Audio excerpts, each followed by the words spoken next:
নমস্কার, আমি তৃপ্তি চ্যাটার্জি। আজ আপনাদের সামনে পরিবেশন করব বিশ্বকবি রবীন্দ্রনাথ ঠাকুরের আজ ধানের ক্ষেতে কবিতা। আজ ধানের ক্ষেতে রৌদ্র ছায়ায় লুকোচুরির খেলা রে ভাই, লুকোচুরি খেলা।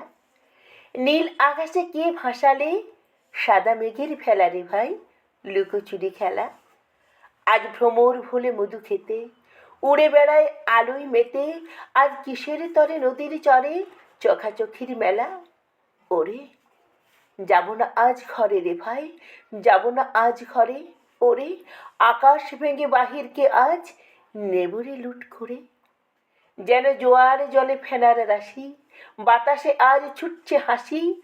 আজ বিনা কাজে বাজিয়ে বাঁশি, কাটবে সকল বেলা। ধন্যবাদ। কবিতাটি ভালো লাগলে লাইক, শেয়ার এবং কমেন্ট করবেন। সাবস্ক্রাইব করতে কিন্তু ভুলবেন না।